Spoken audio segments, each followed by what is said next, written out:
안녕하십니까. 교과서 읽어주는 남자 김영선입니다. 오늘 우리 한국 근현대사 수업 12번째 시간 함께 시작하도록 하겠습니다. 2대단원 근대 국민국가 수립운동, 4중단원 일본의 침략 확대와 국권수호운동, 1소단원 일본의 국권 침탈 되겠습니다. 오늘 중단원이 모두 중단원 소단원 모두 바뀌었으니까 한번 주의 깊게 보시길 바라겠고요. 오늘 교과서는 130쪽 같이 펴놓고 보시면 좋을 것 같습니다. 자, 오늘 학습 목표 하나씩 읽어볼게요. 첫 번째는요. 자, 러일 전쟁 드디어 나왔습니다. 러일 전쟁부터 국권 피탈. 이런 국권 피탈은 국권을 빼앗겼다는 뜻입니다. 보통은 1910년대, 즉 1910년 경술국치라고 불리는 사건을 의미합니다. 해서요, 일본의 침략 과정을 우리가 설명할 수 있겠다라는 부분이 오늘 첫 번째 학습 목표 되겠고요. 두 번째는 중간에 우리가 을사늑약이라는 게 나올 겁니다. 그 을사늑약이 불법적인 조약이었는데 그 불법적 조약인 을사늑약의 불법성, 이게 왜 불법인지 제시할 수 있다가 두 번째 학습 목표가 되겠습니다. 자, 오늘 상당히 많은 내용들이 나올 건데요. 주의 깊게 좀 살펴보도록 할게요. 1904년 가면요. 러일 전쟁, 한일 의정서, 그리고 제1차 한일 협약 이렇게 나와 있는데 이 러일 전쟁이 지난번에 선생님이 수업 중에 살짝 말씀드렸지만 이 대한제국 땅에서, 즉 한반도에서 러일 전쟁이 벌어집니다. 그 과정 중에서 일본이 먼저 대한제국을 점거하면서 맺어 나가기 시작한 것이 바로 한일 의정서, 그리고 1차 한일협약 등등이 되겠습니다. 그리고 나서 러일 전쟁을 이제 마무리 짓고 나서 일본이 러시아를 이기고 나서 대한제국과 맺었던 게 바로 을사늑약이 되겠습니다. 원래는 을사조약이라고 불리기도 했습니다. 근데 이 늑약은 강제로 맺은 그런 불법적인 조약을 이제 늑약이라고 표현을 합니다. 그래서 이 표현들 한번 알아가시면 좋을 것 같고요.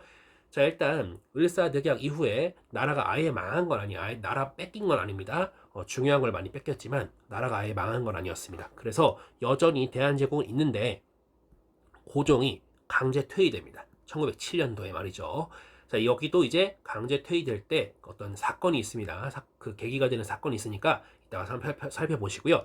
그러면서 이 같은 해에 한일 신협약이라는 게 맺어지게 된다. 자, 근데 한일 신협약은요, 정미 7조약이라고 불리기도 합니다. 왜냐면 이 1907년이 정미년이었거든요. 이것도 한번 체크해 주시고요. 자, 1910년 한국 병합조약. 이 병합이라는 게 이제 합쳐진다는 거죠. 일본에 합쳐지게 된다. 드디어 일본의 식민지가 되는 그런 조약이 맺어지게 되는데 정말 안타까운 일이죠. 이때부터 이제 대한제국이 다시 조선이 되고 일본의 식민지로 전락하게 됐던 것입니다. 자, 오늘 용어 보시면 대단히 많겠지만 그래도 한번 살펴보겠습니다. 처음부터. 자, 러일 전쟁이 있고요. 한일 의정서, 제1차 한일 협약, 을사늑약, 한일 신협약, 한국 병합조약 되겠습니다. 자, 오늘 내용이 좀 많지만 그래도 차근차근 좀 살펴볼게요. 자, 먼저는요, 1900년대 들어와서 러시아와 일본의 긴장감이 계속 높아지고 있는 그런 상황이었습니다. 그러다 보니 그들이 이제 전쟁을 벌이게 되는데, 첫 번째 문제입니다. 20세기 초 한반도를 둘러싼 상황은 이라고 되어 있는데요. 자, 일단 러시아는 이 사건 이후에, 그쵸? 삼국 간섭 이후에 랴오동반도에 있던 리순이라는 땅과 다롄이라는 땅을 조차 받았어요. 청나라로부터 받은 거죠. 왜냐하면 청일전쟁 이후에 청나라가 일본한테 졌잖아요. 졌는데 그때 랴오동반도와 타이완을 일본한테 모두 넘겨주게 됐었죠. 그게 무슨 조약입니까? 시모노세키 조약이었죠. 시모노세키 조약이었는데 그 중에 랴오동반도를 도로 청나라한테 돌려줬다. 그런데 러시아가 이제 그 중에 야, 우리가 도와줬잖아. 랴오동반도에서 요 땅은 우리가 좀 우리 좀 쓸게 라고 빌려간 겁니다. 말이 빌려간 건지 싹 강탈해 간 거죠. 자, 아무튼 그런 사건이 있었고요. 또한 20세기 초에 중국에서 이 의화단 운동이라는 것이 있었습니다. 이것도 일종의 반란이라고 보시면 되는데 이것도 역시 서양의 힘을 빌어서 좀 진압을 하게 돼요. 그러면서 만주 땅에 외국 군대, 즉 러시아 군대가 주둔하는 상황이 발생합니다. 자, 그런 와중에 러시아가 압록강 하류에 있던 용안포를 또 조차를 시도합니다. 여기는 이제 대한제국이죠. 이게 어떻게 된 거냐면 아관파천 당시에 우리가 가져갔던 그 이권을 우리가 좀 다시 이제 행사해야겠다. 뭐 삼림체벌권이라고도 하는데 이 숲을 갖다가 우리가 좀 체벌을 해야겠어 라고 얘기하면서 용안포 좀 우리 빌려줘 라고 하게 되는데, 그러한 시도가 있었다라는 것이고요. 이 러시아를 또 견제하는 나라들이 있죠. 일본 같은 경우는 일단 러시아를 상대로 협상을 하려고 하는데 이 러시아의 남하를 견제하면서 누구랑? 그쵸? 영국이랑 같이. 우리가 마치 갑신정면 이후에 영국이 러시아의 남하를 견제하려고 거문도 사건을 일으켰던 것처럼 이 당시에도 역시 영국이 또 러시아를 막고 선 겁니다. 막아선 겁니다. 일본과 함께 1차 영일동맹 맺으면서 말이죠. 1902년이네요. 자, 한국 얘기 볼게요. 자, 한국은 둘이 슬슬 싸울 것 같아. 싸울 것 같으니까 이제 얼른 야, 우리는 아무 편도 아닙니다 하고 중립을 선언하게 됩니다. 자, 그런데 결국 전쟁은 벌어지죠. 러일전쟁의 경위를 좀 정리해 볼 건데요. 자, 배경을 보시면 일본이 일단 러시아를 기습하는데 역시 또 선전포고가 없습니다. 선전포고가 없어. 그냥 막 때리는 거예요. 기습해버리는 겁니다. 그리고 전개 과정을 좀 볼게요. 좀 특이하거든요. 왜냐하면 1904년에요. 전쟁이 발발하면서 일본이 다른 데가 아니고요. 서울을 점령합니다. 그쵸? 진짜 이상하죠. 서울은 대한제국 땅이잖아요. 근데 거길 점령합니다. 그리고 나서 한일 의정서를 체결하게 됩니다. 한일 의정서의 내용을 한번 확인을 해 보실 텐데요. 자, 오늘 내용이 사실 교과서에 다 있긴 하거든요. 자, 보시면, 자, 이게 한일 의정서입니다. 오늘 급하니까 얼른 볼게요. 자, 여기 보시면, 대한제국 정부는 대일본 제국 정부의 행동이 쉽도록 충분히 편의를 제공한다. 라고 되어 있고요. 그 끝에, 대일본 제국 정부는 앞항의 목적을 달성하기 위해 전략상 필요한 지점을 수시로 사용할 수 있다라고 되어 있습니다. 전략상 필요한 지점, 즉 전쟁에서 이곳은 사용해야 돼라고 생각이 되는 지점은 일본이 대한제국의 땅을 마음대로 사용할 수 있다는 내용이 되겠습니다. 그게 한일 의정서고요. 전쟁 시작하면서부터 이미 알박기를 해둔 거죠. 자, 그리고 나서 일본이 이제 전쟁 상황이 유리해지니까 이제 새로운 조약을 맺습니다. 그게 바로 제1차 한일 협약을 맺게 되는 건데 역시 강제 체결하게 되죠. 어쨌든 서울을 점령당했으니까. 자, 제1차 한일 협약 내용 좀 볼게요. 자, 보시면요. 자, 대한정부는 일본 정부가 추천한 일본의 한 명을 재정 고문으로 삼아 어쩌고저쩌고 나와 있죠. 그리고 또 다음 볼게요. 대한정부는 일본 정부가 추천한 외국인 한 명을 외교 고문으로 삼아 해서요. 이 재정 고문, 일본인 한 명 재정 고문은 메가타, 아이고 잘못 썼네요. 메가타라는 사람이었고요. 그리고 이 외국인은 스티븐스입니다. 미국 사람이에요. 아이고 스티븐스. 자, 메가타와 스티븐스 이렇게 고문으로 재정 고문, 외교 고문으로 각각 임명됩니다. 이렇게 한번 생각해 주시고요. 자, 또 넘어가 보도록 하겠습니다. 자, 1905년이 되면요. 일본이 바로 이곳을 점령합니다. 어디를 점령하냐면요. 이 리순 땅을 점령합니다. 랴오동반도에 있던 러시아가 조차했던 그 땅이죠. 그쵸? 여기 이렇게 있죠. 자, 리순을 점령한 이후에 동해해전이라는 곳에서 그 동해해전에서 러시아의 대함대였던 발트 함대를 전멸시킵니다. 전멸시키고 승기를 잡게 돼요. 그리고 나서 이제 일본이 미국과 밀약을 맺는데 가스라 테프트 밀약 되겠습니다.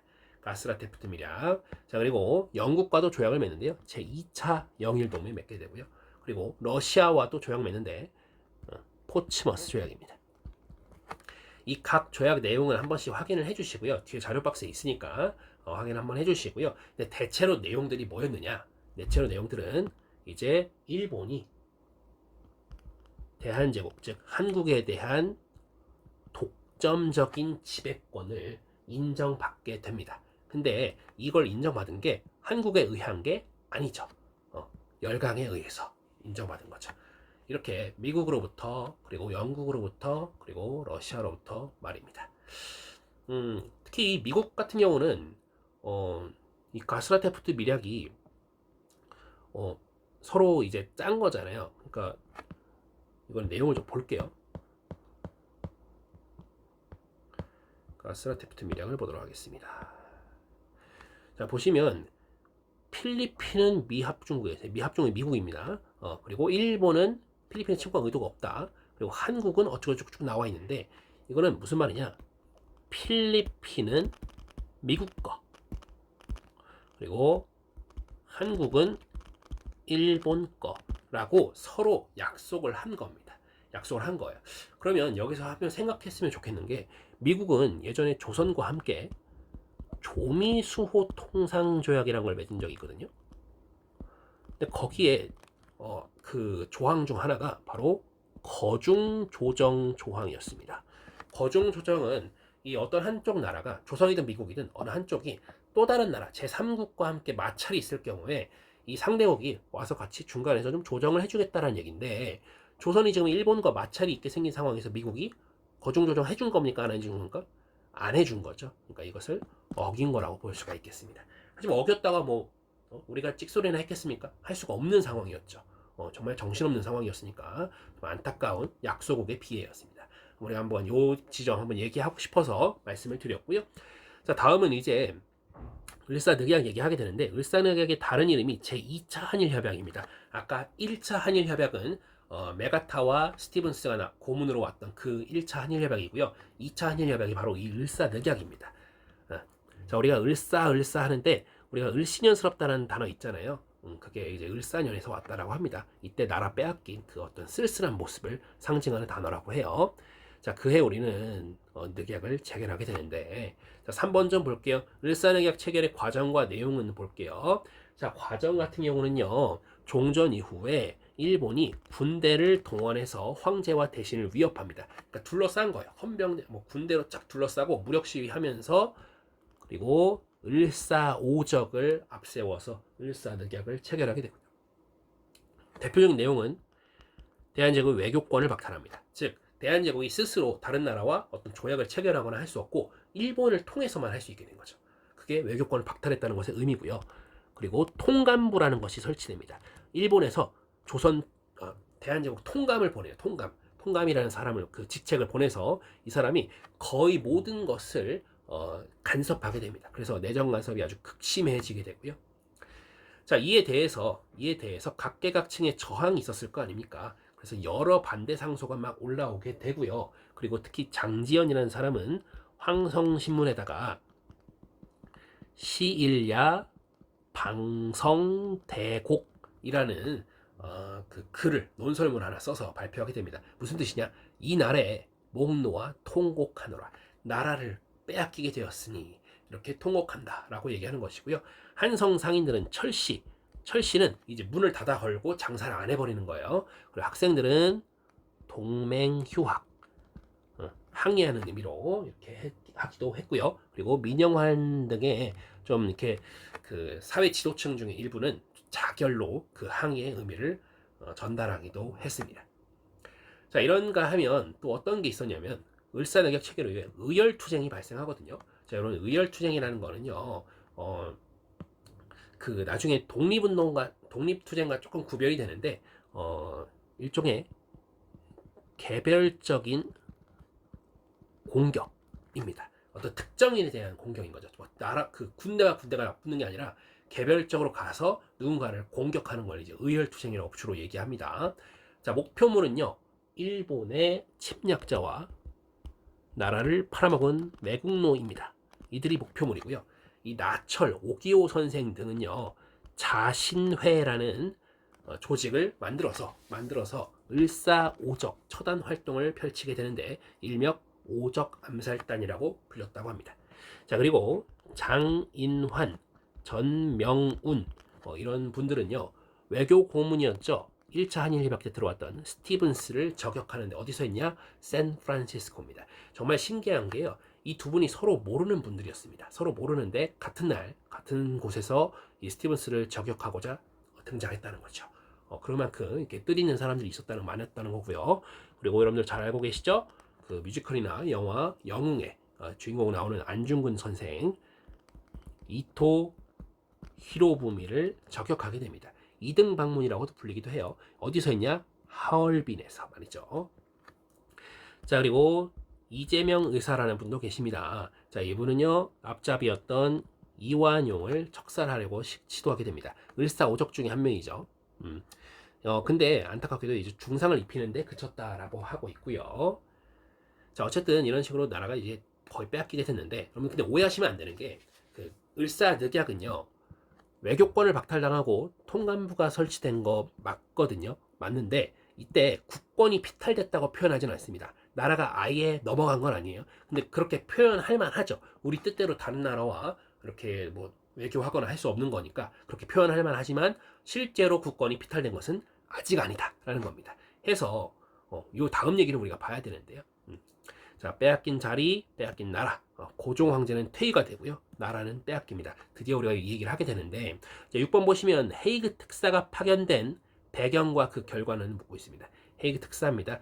자, 이 사건은 뭐냐면, 자, 고종은요, 을사늑약 체계를 반대하거든요. 굉장히 극렬하게 반대해서 끝까지 도장도 안 찍어요. 그리고 그 을사늑약에 사실 제목도 없는 그런 조약이라서 사실 불법성이 굉장히 많은데, 어쨌든 간에 강제로 이렇게 체결이 되고 나니까 고종이 일사늑약의 불법성을 폭로하고자 이준, 이상설, 이위종 등의 이 세 분의 특사를 파견하게 됩니다. 어디로 보내냐면 네덜란드에 있는 헤이그라는 곳에 보내게 됩니다. 여기서 이제 만국 평화회의라는 게 있었대요. 피스 컨퍼런스가 있었는데 이게 사실 일본의 방해로 인해서 그 회의장에 들어가지 못하고 그 회의장 밖에서 따로 이제 막 기자를 모아다가 발표하고 이렇게 했는데, 어쨌든 일본 입장에서는 너희가 단독으로 외교권을 지금 발휘할 수가 없는데 왜 이런 짓을 벌이느냐, 너희는 을사 조약의 내용을 어겼다 이러면서 제2차 한일협약 내용을 어겼다 이러면서 그 특사 파견 빌미로 해서 고종을 강제로 퇴위시킵니다. 그리고 나서 그 아드님이었던 순종이 즉위하게 되죠. 고종이 아직 돌아가신 건 아니에요. 그냥 강제로 퇴위당한 겁니다. 자, 7번 갑니다. 고종이 퇴위된 이후 일본의 국권 침탈은 어떻게 이루어졌나. 자, 아까 을사늑약으로 나라가 아예 빼앗긴 건 아니라 그랬어요. 이제 더 본격적으로 일본이 나라를 빼앗으려고 막 이빨을 드러내게 되는데 1907년입니다.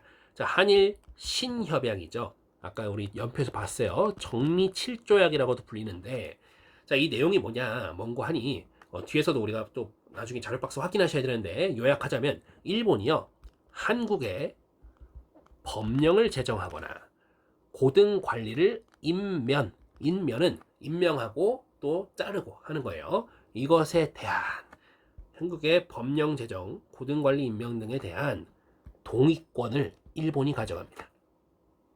황당하죠. 그리고 각 부처에 일본인 차관을 임명합니다. 장관 다음 차관 아시죠? 그 차관이에요. 일본인으로 차관을 임명해서 내정 간섭을 더 강화시키는 거죠. 자, 그렇게 해서 나오는 법들이 뭐냐? 먼저 신문집법이고요. 언론 출판의 자유가 금지되고요. 그리고 보안법입니다. 집회결사의 자유가 금지됩니다. 그리고 대한제국, 군대가 해산됩니다. 여러분들. 정미 7조약 이후에 대한제국의 군대가 해산된다는 점 한번 기억을 해주시고요. 이 당시에 이 군대 일시위대장 같은 경우는 뭐 자결하기도 하고 그 책임을 지고 막 이렇게 하기도 하고 했습니다, 여러분들. 1909년에는요 기유각서라는 것이 발의되면서 사법권이 박탈되고요, 한일약정각서라는 것으로 인해서 경찰권이 또 박탈됩니다. 그리고 합병에 대해서 주변 열강에서 막 승인을 하는 거예요. 오케이, 이제 대한제국, 그 조선 대한제국 몰라, 아무튼 그거 일본 거야. 그리고 국내에 있던 친일 세력이었던 일진회를 중심으로 해서 친일 여론이 또 조성됩니다. 우리가 뭐 이런 얘기예요. 야, 우리 한국은, 우리 대한제국, 우리 조선은 이제 일본과 하나가 돼야 돼. 일본이 아니면 우리는 살아남을 수 없어. 라고 하면서 막 여론을 조성하는 거죠.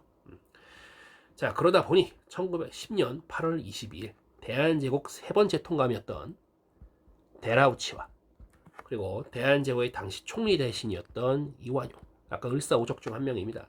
이 사람 간에 한일 병합조약이 체결됩니다.